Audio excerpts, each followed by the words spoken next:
Hello, this is the Tanya for Yom Chamishi, the Thursday, the fourth day of the month of Shevat.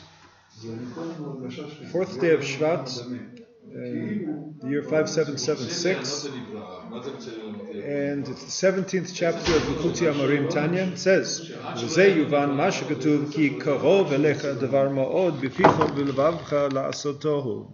Says, but the Torah says this is very close to you. It's something that's very close to you in your mouth. The Torah is something very close to you in your mouth and in your heart in order to do. So it seems that it's in your heart. So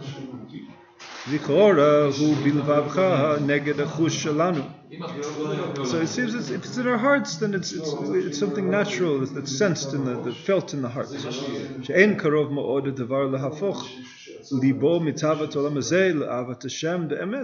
But it doesn't seem like something very close to transform one's desires for worldly things in this world, to something heavenly, godly.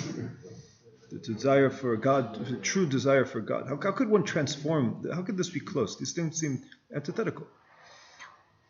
And so this in the Devar Malchut. I'm reading from the Devar Malchut in the translation, the commentary of the Tanya on this. I'm just translating. He says that in the previous chapter explained how the work of serving God is like a Beynoni, the intermediate, can be done through contemplating the greatness of God and to wake up a revealed heart and to reveal the heart for the love of God and the fear of God. And that's in order to be in control of one's evil inclination. So the fear will prevent a person from doing a sin. If somebody truly fears God, he's not going to eat the ham sandwich, right? Or whatever sin it happens to be. There's a number of them.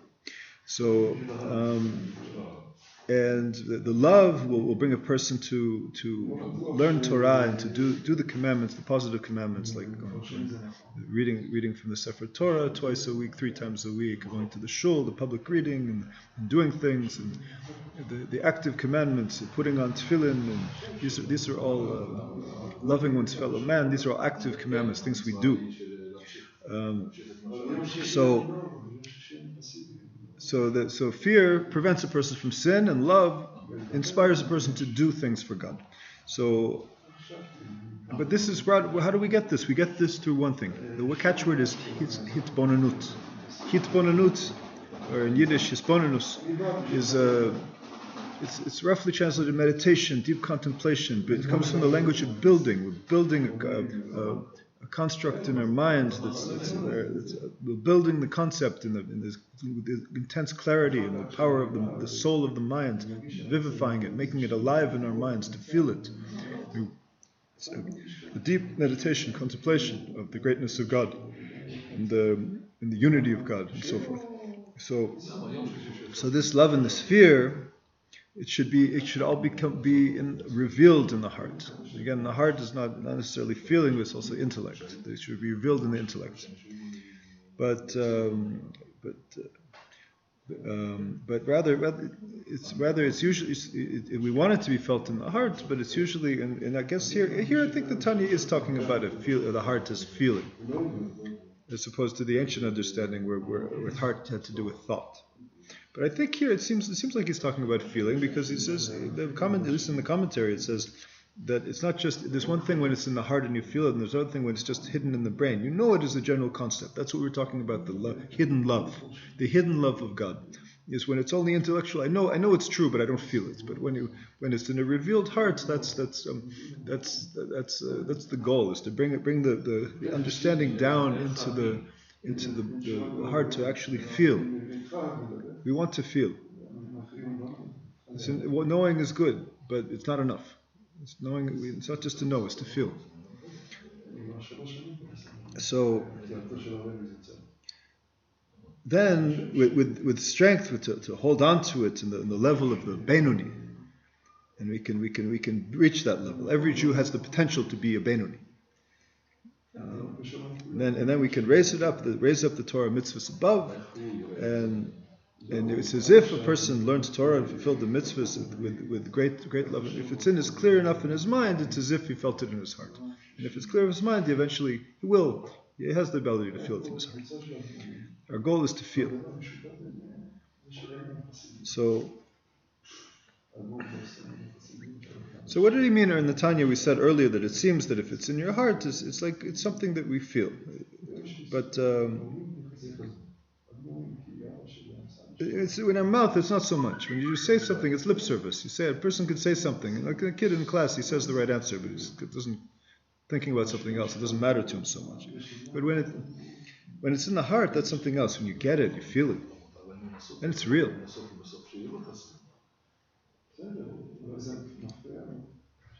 So it's not so easy to reach the true love and fear of God. It takes work. It takes a lot of hard work, a lot of constant daily work. One person could get it very soon, but it's easy to lose. A person feels it in the beginning, and then they lose it, and they have to regain it through constant daily work. Okay. So it says that then the Bala Tanya he puts in brackets, and the Torah is eternal. Why does he put in that the Torah is eternal? Dafka here, right here. So the whole matter of the Torah is it's standing for all generations of our own eternity. As it is said, that is to say, it's impossible to come and to learn and to say that Moshe Rabbeinu, that Moses, said this to the children of Israel in the generation of the desert, and then when they were called the generation of knowledge, that it was something easy for them to reach this. When Moshe Rabbeinu said it, that it's something close to you in your hearts to do. He was talking about a generation in the desert when back then it was close from their hearts to do. But us in our low, dark generation, we can't do it. We're so far away. So that's then, and this is now. So don't the Bala Tanya, don't come and bother me with your interpretations, because it's not talking about that. It's not realistic. It's not actual. It's not part of modern life. Modern life is not concerned with these things. Maybe in the past people were tripping out on God and feeling it, but now we're not. No, that is the wrong assumption. All of that is incorrect. So, it's a claim against it. I'm presenting the opposite claim. He's saying that we say, if it was so easy for us, then we would do it. But we see it's now we're not doing it. That's why he went out of his way to say the Torah is eternal. It's not just then, it's also now. Everything in the Torah is not just some ancient history or ancient story. It's for today. Everything in the Torah has to do with every Jew in every time and every place. According to Rav Yisrael ben Eliezer, the Baal Shem Tov. Rav Yisrael ben Eliezer is Gematria, Shema Yisrael, Adonai Eloheinu, Adonai Echad, 1118. So just his very name is the unity. So Rav Yisrael ben Eliezer showed that the true unity is that it's not just then, it's also now. It's all one. Whatever happened then is also happening now. Masha Hayahu she is, Roshi Tevot Moshe. What it was will be, King Solomon said. So whatever happened then is also happening now. So there's a unity between the past and the present. Again, every mitzvah in the Torah, there's 613 mitzvahs and all their details. It's appropriate for every Jew in every time, at every place. Now, I can't fulfill. There's a lot of laws of the temple. How do I fill these laws of the temple? We're here a few meters away from the place of the temple, the place of the intense concentration, the revelation of the Kadosh Baruch Hu in the world, the place that has an eternal kedusha that can never go away. It's just there's certain real estate and legal problems that have to be worked out, and it could happen that we could have the temple. It's dependent on each and every one of us. Now, so how can I fill the laws of the temple if the Torah is true, if it's eternal and true, every time and every place, for every Jew, every place, every time, every place, and every person? Because there's levels, there's speech, there's thought, there's action. Action, speech, thought. So there's some mitzvahs that we can do actually now. I can put on the tefillin, I can wear the tallis. Like speech, I can say the blessing over the tallis. I can contemplate the greatness of God. I can learn, I can contemplate all the details of the laws of the temple. And there are people who are moser nefesh, they're giving their very lives over for the study of the Torah. They're giving their very lives over to the point where they're learning the laws of the temple in the whole tractate on the temple, in Kodshim. They're learning it to such an extent where they're on the verge of seeing it happen in front of them. These are the holy Jews who are learning, who are not, in the level of contemplation is coming to the borders of action. And it's definitely coming out in speech and the learning. But it's coming to the borders of being a reality in terms of how we define reality. Thought is also a reality. Speech is also a reality. But in the modern world, we like to say, when you can walk into the building and you go up in the elevator, that's reality. That's an act, the reality on the level of action, the reality level of speech, and this reality level of thought. Let's get back to the Tanya. So he says, how can we do it today? So the Gemara says, Atu Yirat, the Gemara, Tanya brings the Gemara, which says, Atu Yirat Milta Zutri, is the fear of God a small thing? What did God ask from you but to fear Him? So the Torah makes it sound like a small thing. What does God have for you? One little thing to fear Him. So the Talmud says, so the fear of God is such a little thing to actually, because it's easy to forget. It's very forget. I walk down the street. I'm not trembling that God is going to kill me at any moment. I'm not trembling that I'm on the edge of a cliff. When I'm on the edge of a cliff and somebody's pushing me, then I'm afraid. But when I'm walking down the street, I'm not afraid of God. But if somebody develops the consciousness that God is in all places, that God is right here, then the person actually has a real appreciation of the fear of God. And it's something that one develops to hitbonenut. Hitbonenut is the catchword. Hitbonenut is the key.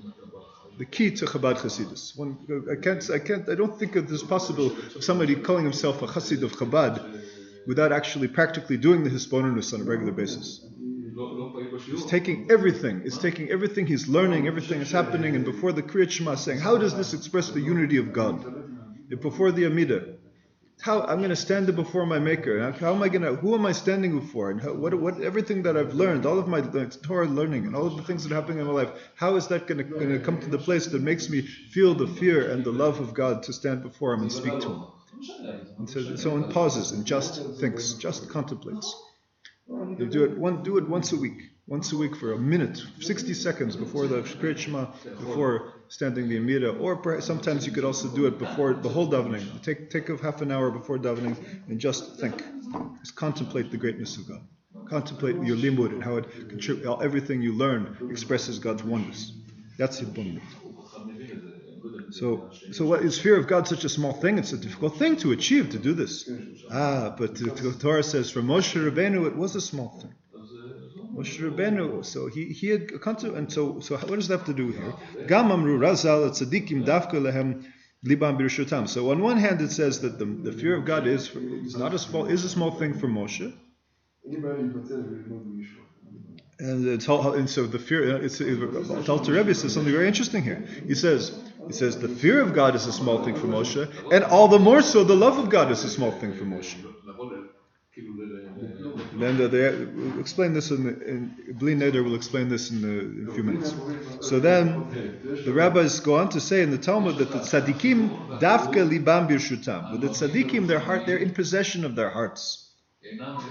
Ela de la'asot rotze lomar ha'ava hamivia lidei asiyat mitzvos. But to do it's in their hearts. Yeah, it's in my heart. I feel the fear. I feel the love. But does it lead me to action? Does it transform my ability? Does it prevent me from doing a sin, or does it inspire me to do something for God?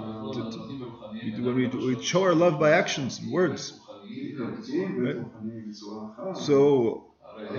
So if it's just so we want the kind of fear and the kind of love that inspires us to do the mitzvahs.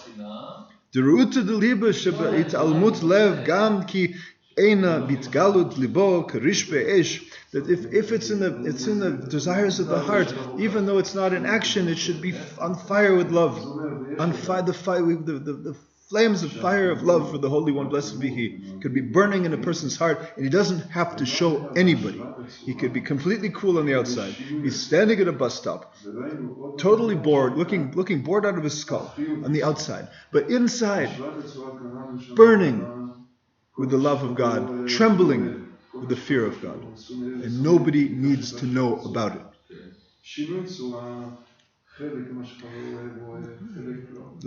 בתלמוד לב גם כי אין בהתגלות ליבו כריש באש ודבר זה קרוב מאוד ונקר לכל אדם אשר יש לו מוח בקדקדו. This is something that's easy for everybody to do. All you have to do is stop and think whom you're standing before. Think who gives you your life. Think who's the one who brought us into the world, who guides us, who keeps the universe going, who keeps the planet spinning around. Who's the one? Who's the master? If the city is burning on fire, who's the master of the city? Who started this fire? Some firebug? No. Who gave who created the whole situation that this kind of thing could happen? Who's the master of all actions? Ribon kol ha'ma'asim. That's the Holy One, blessed be He. So anybody with a brain in his head can know, if you contemplate the source of things and look with your sechel and where things come from, you'll know and you'll feel this with a burning desire. You have to do the work in order to get there. You can know it and not do it. But if you know it with hitbonenut, it will bring you to feel it and to do it.